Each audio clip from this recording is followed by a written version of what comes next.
हाँ जी स्टूडेंट्स, तो last lecture में हम स्ट्रेस स्ट्रेन डिस्कस कर रहे थे।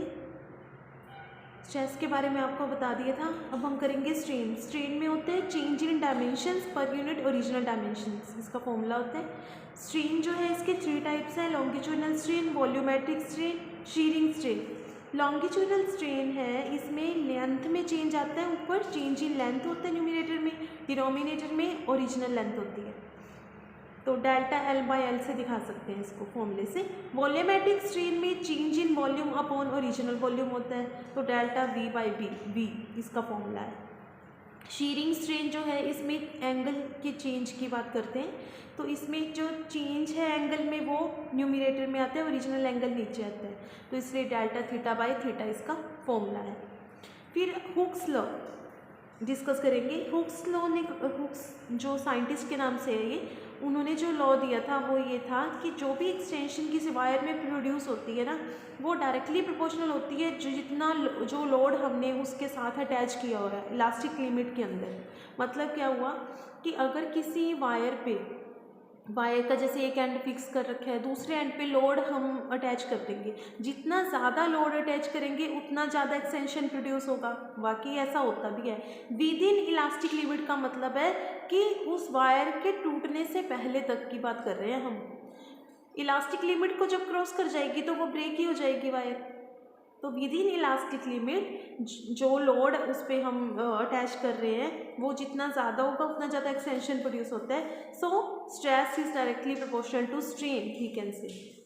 तो स्ट्रेस मतलब लोड जो हम स्ट्रेस उस लोड की वजह से प्रोड्यूस होगा वो स्ट्रेन डायरेक्टली प्रोपोर्शनल है एक दूसरे के, उतना ज़्यादा स्ट्रेन होगा जितना ज़्यादा स्ट्रेस होगा।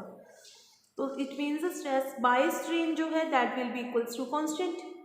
ठीक है, स्ट्रेस अगर स्ट्रेन के डायरेक्टली प्रोपोर्शनल है, स्ट्रेन को अगर नीचे ले आए तो it means that will be equal to some constant. तो स्ट्रेस अपॉन स्ट्रेन कांस्टेंट है। ये जो कांस्टेंट ऑफ प्रोपोर्शनैलिटी है ना, स्ट्रेस अपॉन स्ट्रेन, इसे कहते हैं modulus of elasticity. Modulus of elasticity, इसकी भी फर्दर टाइप्स हैं जैसे bulk modulus, Young's modulus, modulus of rigidity. इनको इंडिविजुअली पढ़ेंगे और फिर उन तीनों में हम रिलेशंस फाइंड आउट करेंगे।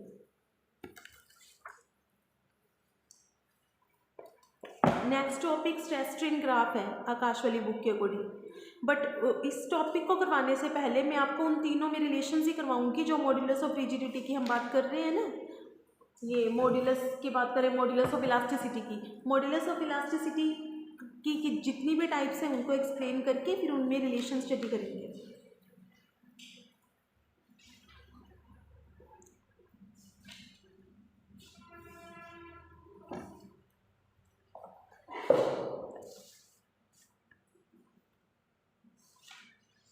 हाँ जी,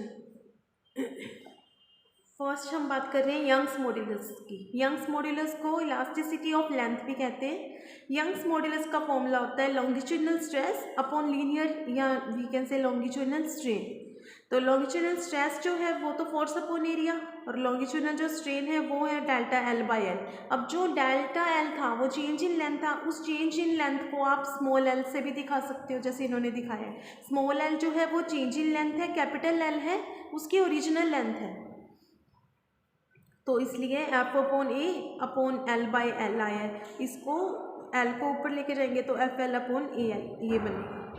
इसका जो यूनिट है ये प्रेशर वाले बनेंगे, तो ये है इसका स्टैंडर्ड यूनिट है वो न्यूटन पर मीटर स्क्वायर, और इसे पास्कल भी कह सकते हैं। फिर है बल्क मॉड्यूलस। बल्क मॉड्यूलस को के से रिप्रेजेंट करते हैं, यंग्स मॉड्यूलस को वाई से दिखाते हैं, बल्क मॉड्यूलस को के से दिखाते हैं। ये होते हैं normal stress upon volumetric strain. Normal stress F upon A, volumetric strain होते हैं ये change in volume upon original volume. Original volume को कैपिटल वी से दिखा रहे हैं, चेंज इन वॉल्यूम को स्मॉल वी से दिखा रहे हैं, तो इसलिए के की वैल्यू बनेगी एफ अपॉन ए को हम पी प्रेशर की फॉर्म में लिख सकते हैं, तो P V upon small we.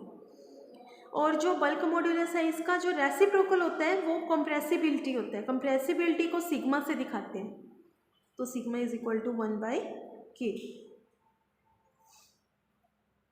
Then है हमारे पास ये मॉड्यूलस ऑफ रिजिडिटी। फिर हम बात करेंगे मॉड्यूलस ऑफ रिजिडिटी की।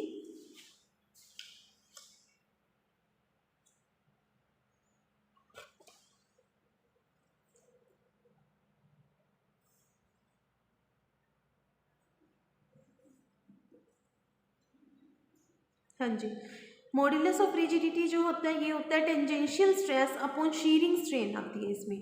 तो टेंजेंशियल स्ट्रेस एफ अपॉन ए, शीयरिंग स्ट्रेन, शीयर स्ट्रेन को हम थीटा से दिखा सकते हैं, तो इसलिए एफ अपॉन ए अपॉन थीटा, तो ये एफ अपॉन ए थीटा बन जाएगा आपका।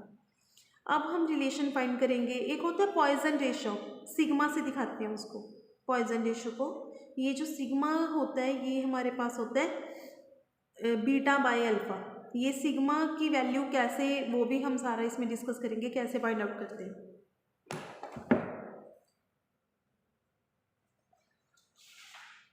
तो जो रिलेशंस पहले हम करेंगे वाई के और सिग्मा के अंदर, जो पॉइजन रेशो अभी बताया ना आपको, पॉइजन रेशो सिग्मा, उसमें हम रिलेशन फाइंड करेंगे वाई के और सिग्मा के अंदर। वाई यंग्स मॉड्यूलस, के bulk modulus, sigma Poisson ratio. तो इसमें पहले रिलेशन फाइंड करते हैं। एक चीज़ और आपको बतानी थी, जो मॉड्यूलस ऑफ रिजिडिटी है ना उसको ईटा से दिखाते हैं, ईटा उसका सिंबल होता है। तो अब हम बात करेंगे वाई के और सिग्मा इन तीनों में रिलेशन की। देखिए मान लेते हैं हमारे पास कोई यूनिट क्यूब है, यूनिट क्यूब का मतलब जिसकी हर साइड यूनिटी है, 1 है, तो उसका वॉल्यूम भी 1 होगा क्योंकि 1 का क्यूब 1, ठीक है। अब इस पे अगर मान लीजिए कोई टेंसाइल फोर्स टी अप्लाई की जाती है नॉर्मल, उसके मतलब जैसे 3 पेयर्स बनेंगे ना अपोजिट फेसेस के, जैसे ये एक दूसरे के अपोजिट फेसेस है, एक पेयर ये, एक पेयर इधर वाला, इस टाइप से 3 अपोजिट पेयर्स बनेंगे। तो सभी पे हम नॉर्मली अगर टेंशन अप्लाई कर रहे हैं आउटवर्ड डायरेक्शंस में, तो वो टी से दिखा रहे हैं हम, जो टेंशन नॉर्मल अप्लाई करेंगे ये टी है। और अल्फ़ा मान लेते हैं, जो अल्फ़ा और बीटा की मैं अब बात कर रही थी कि पॉइजन रेशो सिग्मा है, that is beta by alpha. वो बीटा बाय अल्फ़ा देखिए क्या है, अल्फ़ा तो है वहाँ पे एक्सटेंशन, एक्सटेंशन मतलब जो उसकी लेंथ में इंक्रीज हुआ है per unit length per unit tension.